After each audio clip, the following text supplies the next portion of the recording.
Tonight on Connecticut's news station, the latest on Hurricane Beryl as it sweeps into the Gulf of Mexico with the Texas coast in its sights. We talk to people here in Connecticut who have loved ones left in the storm's wake of destruction. And a violent 4th of July holiday here in the capital city. One person killed and several others left injured. Where those investigations stand tonight. There could be even more ballot fraud charges filed in Bridgeport, but this time it's staff from the other campaign in the hot seat. We'll walk you through the new developments next. Now at 10, this is Fox 61, Connecticut's news station.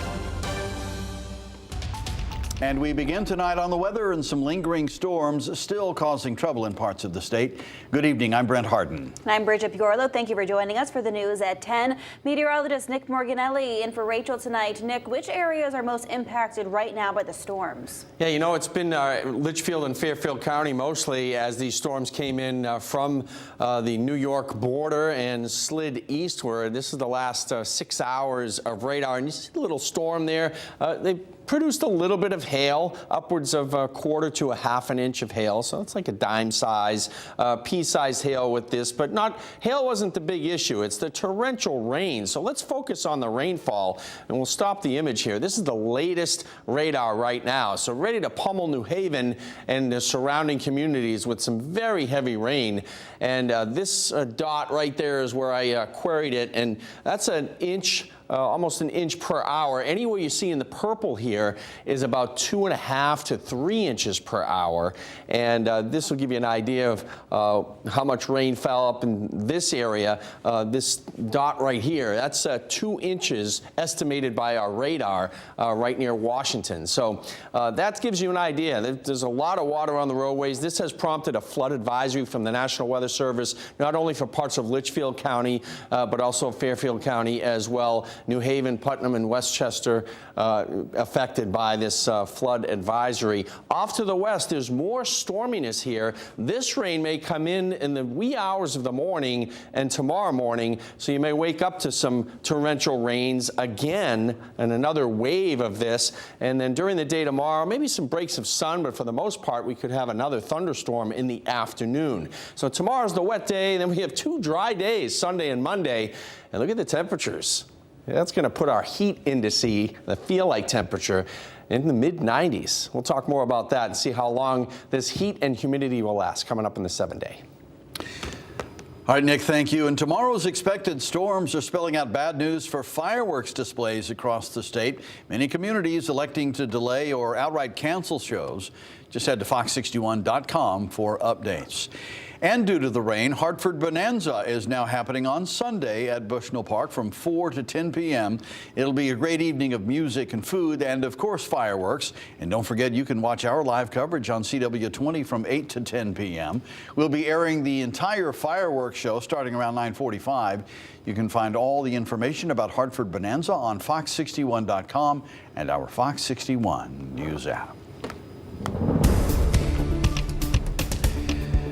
Well, after barreling through Jamaica and Mexico, Hurricane Beryl has weakened into a tropical storm. Beryl has unloaded strong winds, heavy rain, and massive storm surges along its path. Fox 61's Kaylee Collins spoke with a few Connecticut residents who have had family members impacted by that storm. She joins us now in studio tonight with how they're coping. Brent, Bridget, there's a large Jamaican population right here in the Hartford area, and those we spoke with pointed to the resilience of the Jamaican people. Although the storm seemed to be less severe than expected in some areas, neighbors came together to support one another in riding out that storm. An owner of a Jamaican restaurant in Hartford is counting her blessings. Jamaica is a very blessed country, and this time they're blessed. After learning her family in Jamaica is safe. So it was pretty much what they expect. It was less severe. Opal Thompson says her parents went down to the St. Catherine area of Jamaica just 2 weeks before Hurricane Beryl swept through the Caribbean island. Thompson's glad they were in an area that didn't get hit too hard, but pointed to the strength and unity among the Jamaican people in times of turmoil. There was no loss of life, which I'm grateful for. They don't have electricity at the moment. Their internet is down, so that's pretty much it. I think these people of Jamaica, they're very resilient. They did come together as neighbors. They work well as neighbors, and I respect that and appreciate that. A neighbor help neighbors. Another Connecticut resident who is a Jamaican immigrant that became a U.S. citizen during a naturalization ceremony at Duncan Park on Independence Day was also feeling thankful for the safety of his family back home. Well, I haven't spoke to anyone as yet because all this system is down. So hopefully by now and later I'll get back in touch. But I don't think there are any losses of life or anything like that. Heavy rain and wind led to more severe damage on other parts of the island. One Fox 61 viewer from Bloomfield sent this video of strong winds taking down a tree in St. Elizabeth where his family lives. As Beryl makes its way toward the U.S., Connecticut officials urge embracing that Jamaican sense of hospitality.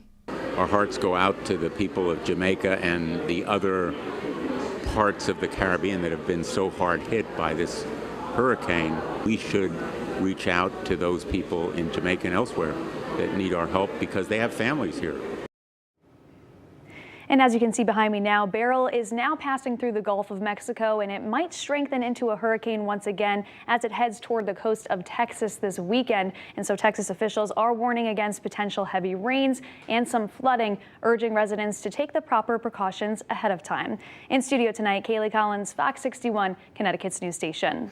All right, Kaylee, thank you. It was a deadly start to the holiday weekend in the capital city. A woman shot and killed after getting caught in the crossfire of rival groups of gunmen. It happened just before 1 a.m. on Cleveland Avenue. 23-year-old Shamaria Williams is now the 10th homicide victim of 2024. She and a man were shot in their cars after a 4th of July party.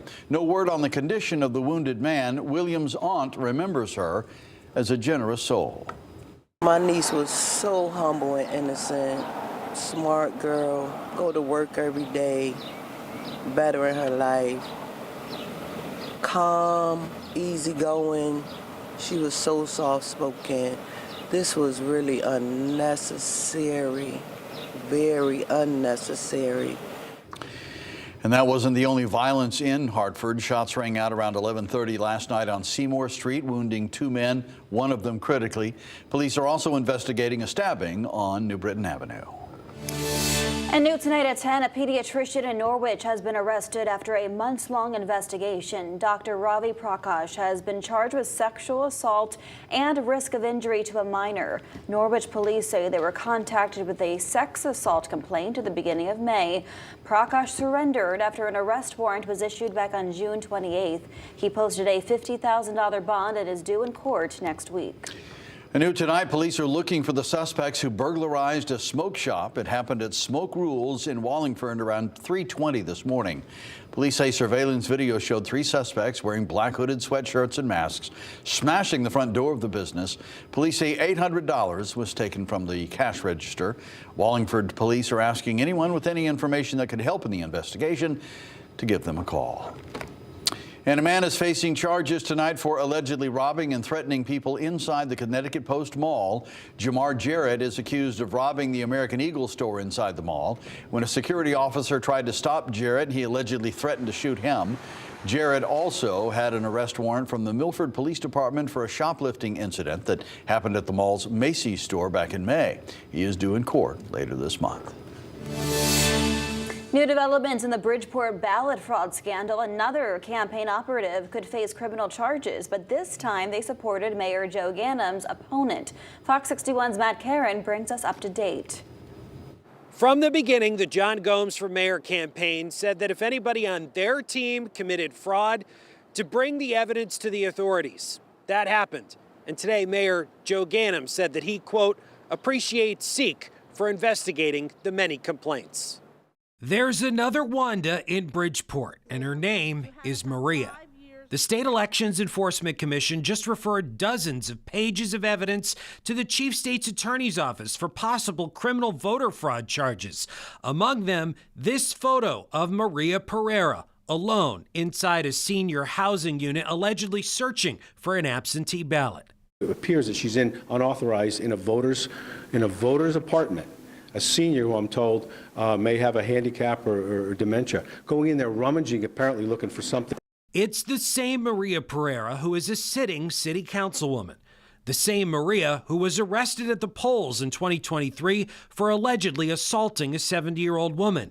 The same Maria who was stripped of her committee assignments for an email rant calling the police chief a pig and the officers piglets. City Council President Heidi Nieves said this. Maria Pereira is a very due diligent councilwoman. That's just the way it is sometimes in regards to the work that they do and then the unfortunate events that they get involved in. Among the new evidence, signed affidavits from voters saying Maria abuses the elderly, banging on doors, and likes to bribe the seniors. One voter said she came to my home and took the ballot. She told me what line to vote for. Another, Maria mails them out for most of the people here. Another, she filled out her absentee ballot in my name and she signed it herself. Attaching this handwritten note, no one will ever know. But unlike Wanda Jeter, Maria Pereira backed Mayor Joe Ganem's opponent, John Gomes. We have done nothing illegal. It's nowhere in comparison to what they have done. Maria Pereira is now the third Bridgeport City Council person to be suspected of ballot fraud, joining Alfredo Castillo and Anaida Martinez. We reached out to Pereira for a comment. She got back to me through a text message that simply said, quote, "Not worried in the slightest." Reporting in Hartford in front of the State Elections Enforcement Commission, Matt Caron, Fox 61, Connecticut's news station. Well, tonight, family and friends gathered to remember 26-year-old Andrew DiDomenico. He's the DOT worker hit and killed in Wallingford last week. Calling hours were today from 5 to 7 p.m. at the Wallingford Funeral Home on North Main Street. DiDomenico will be laid to rest tomorrow morning in Meriden. The crash happened 1 week ago today, just after 9 in the morning. DiDomenico was working on the shoulder of the Wharton Brook connector near I-91. State police say 55-year-old Denise Lucibello hit him. Lucibello was charged with driving under the influence and other crimes. Her next court appearance is scheduled for August. And the DOT is honoring Andrew DiDomenico with memorials at rest stops across Connecticut. Service plazas have been covered with a black sash and orange ribbon. The DOT hoping this will serve as a constant reminder for drivers to pay attention to the dangers their crews face on a daily basis.